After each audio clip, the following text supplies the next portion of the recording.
Welcome back to Indianapolis, side of the 2025 NFL Combine. Craig Grialou, Dani Sureck, and from The Athletic, Dane Brugler joining us right now. And I know this is always a busy time of year for you, but take me back. The big board. Mm-hmm. When did it first became a thing to where now it's, I guess, pretty well known? I would say everyone knows when you say the big board, your name pops up. Well, really, the beast, that's kind of like my thing, the draft guide. When that comes out in April, it's something I'm very proud of. I mean, at my heart, I'm a draft fan, and so I want to create something that people want to read and consume. And if you're going to do something, you might as well do it the best you possibly can. And so with the draft guide, there's any possible detail you want to know about a player, it's going to be in there. And I'm fascinated by not just the evaluation, the analysis, but the journey these guys take. You know, like no two journeys are the same, whether it's, their upbringing, how they grew up, different adversities they've had in their life. So understanding the journey for all these guys, I think tells us where they're headed. So the analysis is important, but so is the journey and all the background information, and that's a big part of what I do throughout this entire process. When you're here in Indy this week at the Scouting Combine, whether that's what players are saying at the podium, what you're hearing from executives around the league, or even the workouts, how much can what you see this week affect where players fall on your big board? This week is one big cross-checking exercise. That's what the whole week, and that's how NFL teams look at it. That's how I do it, because most of the hay is in the barn at this point.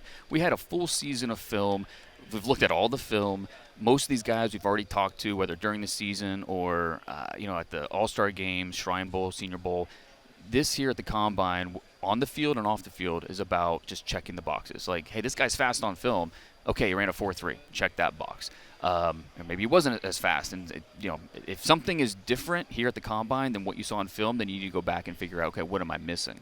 But really the main point of the Combine is the medicals and the interviews. That's where things can really shift when you find out about, maybe an injury you didn't know about, or it's a chronic injury. The interview process is so important because teams want to be able to connect with the player, especially quarterbacks.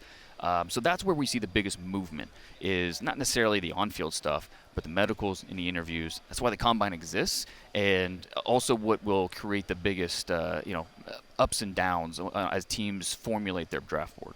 Specifically with the Cardinals a year ago here, with the 4th overall pick, it's pretty easy. You had your quarterback. You kind of knew position, maybe some players. But when you're sitting at 16, is that a good spot, more difficult? Obviously, you're at 16 or lower, means you had a good season the year before. But at 16, a lot of different names, maybe a handful of different positions. Yeah, you're a little bit in the middle where every team's going to have a different number of true first-round grades. I know for me, I only have 12 or 13 first-round grades in this draft. And so if you're at 16 and you only have 14, 15 first-round grades, you're kind of crossing your fingers, hoping one of those guys makes it to you at 16. If not, then you're picking from the top of the next tier, which maybe isn't ideal. But I think it depends on the position you want to. Top 10, top 15, don't reach on position. You take the best possible players. After you get out of the top 15, that's when you start to, all right, well, we really need a pass rusher. We really need a defensive tackle. And so, let's look at our defensive tackle stack and say, okay, do we feel comfortable taking him here? So, yeah, 16 is a really interesting place to pick, also because you just don't know how the first 15 picks are going to play out. It's funny how, mock drafts kind of get a bad name sometimes. You know what teams do? Mock drafts all the time. They want to know, how is this first round going to play out? And so they try to forecast it. So the more mock drafts you do, the more prepared you are on draft day. So you're ready when, this guy went here. Okay, well, we're ready to go. We're not surprised by that. So I think the Cardinals are an interesting spot where there's going to be a lot of preparation. Understand, okay, if this happens, we'll pivot to this. Having a plan B, C, D, and so on. And just knowing this front office, I'm sure they'll be buttoned up and ready to go. You mentioned two positions of need for the Cardinals, defensive tackle and edge, which are two of the deepest positions in this draft. What is it, whether that's physical traits or production, that has so much depth with these prospects this year? Yeah, it's both. I mean, you can point to certain players that are maybe a little more toolsy, have a lot of the traits that you want. Other ones are have the production. Some have both. But, the scouting motto is traits over production. Sacks don't necessarily translate where traits do. And so in college, there's a lot of, sacks aren't necessarily the best way to gauge a pass rusher, where you want to watch the film and understand how is he winning, how much is he creating disruption.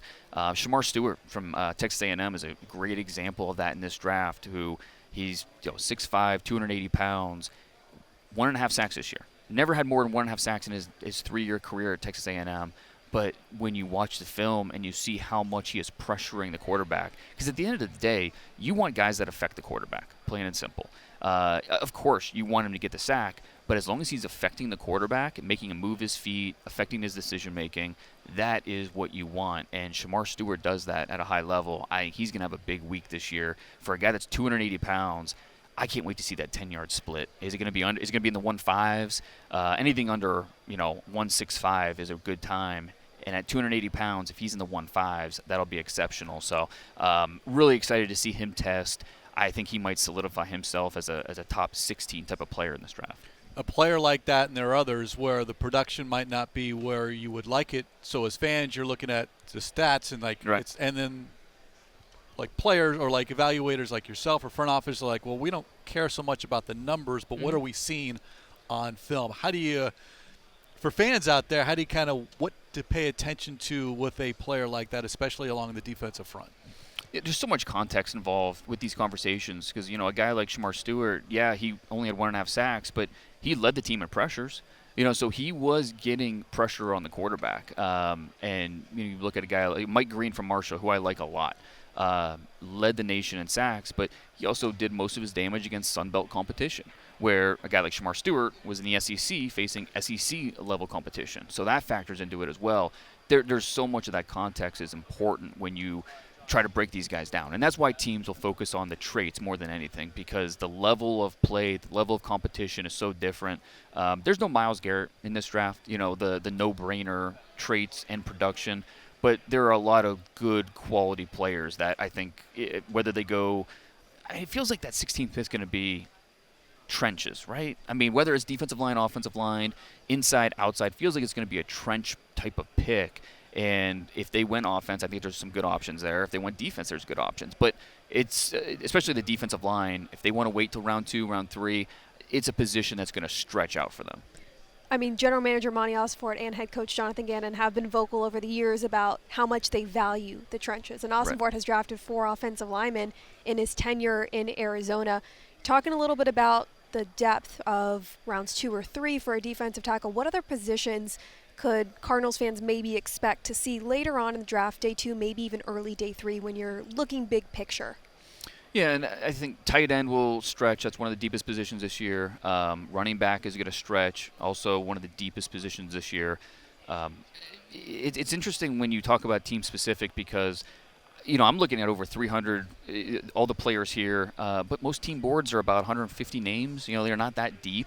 And so how the Cardinals whittle down the list of the guys specifically they're looking at and the positions is something that you wish could be a fly on the wall to see that process for them. But I think that, whether they want to add another receiver to the mix, there's going to be some of those receivers. They want to go in the secondary. I think there's going to be some good secondary players that they can choose from. So, defensive line, running back, tight end, those are the 3 positions more than the others that are the deepest and that will have the most guys drafted in the first 3 rounds, but there are other positions as well that have plenty of depth. With the quarterback position, the prospects coming out this year, it doesn't seem to hold the value of maybe previous years. Right. But quarterbacks always get overvalued. Someone's going to get selected ahead of where they perhaps were, quote-unquote, slotted.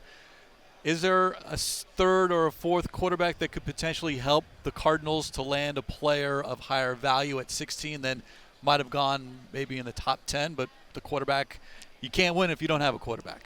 That's it. And last year was a prime example of that with Michael Penix going 8 and Bo Nix going 12, 2 things that we didn't see coming, even draft day, even going into that day. We didn't think those 2 quarterbacks would go that early. I have a tough time seeing it in this class just because it's such a weak quarterback class.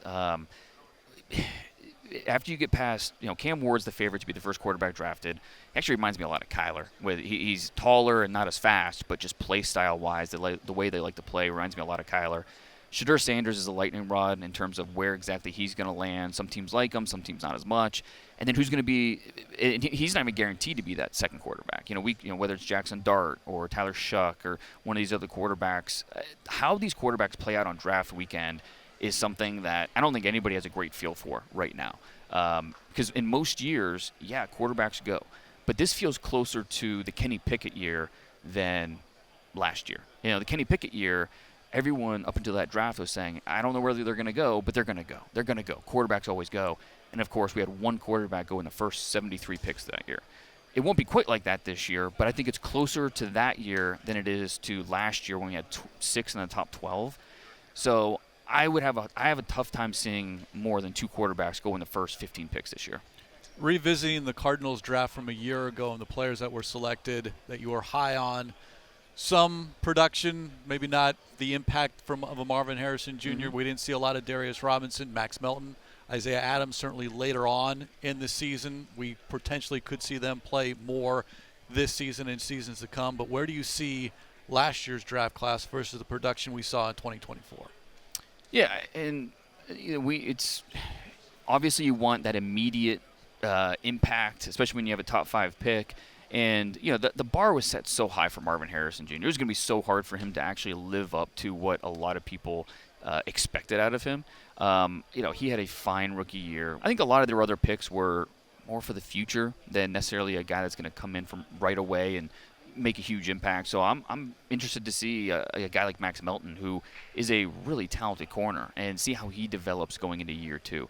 Darius Robinson, obviously a guy that they don't make many Darius Robinsons. There are not many guys that look like that, move like that, walking down the street. So, he took a big step as a senior at Missouri. Is he going to take another big step now as a sophomore in the NFL? Kind of looking for that from him. But yeah, it felt like a draft where when we look back 3 years from now, it's going to be a lot more flattering than just after a 1-year look back. What is a general realistic jump from year 1 to year 2 for players in the NFL? People like Marvin Harrison Jr. and Darius Robinson. Yeah, and every player is different. There's different contexts and circumstances. But for a guy like Darius Robinson, who is just he's so physically gifted, but everyone is at the NFL level. So it's about understanding, setting up your pass rush, it's almost like a chess match where offensive linemen know what your strengths are and know what you like to do. You have to expand your repertoire so you can mix it up enough where you're going to keep them guessing. And so for a guy like Darius Robinson, it's just, okay, yeah, we know you have power. We know you can go speed to power and be a battering ram with your hands. What else can you do to unlock those blocks? And so just expanding his ability as a pass rusher, that's big. For Marvin Harrison Jr., it's locking in, and it's such a chemistry position. If you're not on point with your quarterback, it's going to be disrupted. So just getting that better chemistry, and nobody works harder than Marvin Harrison Jr. So I have no doubt that him and Kyler are going to get there where it's just, second nature for them, running routes and, completing big passes down the field. Always appreciate the time. Before we let you go, where can fans find the latest from The Athletic and Dane Brugler? Yeah, you can find everything on The Athletic. I've got a mock coming out after this week, everything we learned. And then, of course, The Beast, when that comes out in early April. It's something that if you're a draft fan at all, a diehard or even just a casual fan, I promise you will enjoy what The Beast has to offer. Always appreciate it. Enjoy this week. Thank you. Yeah, you too.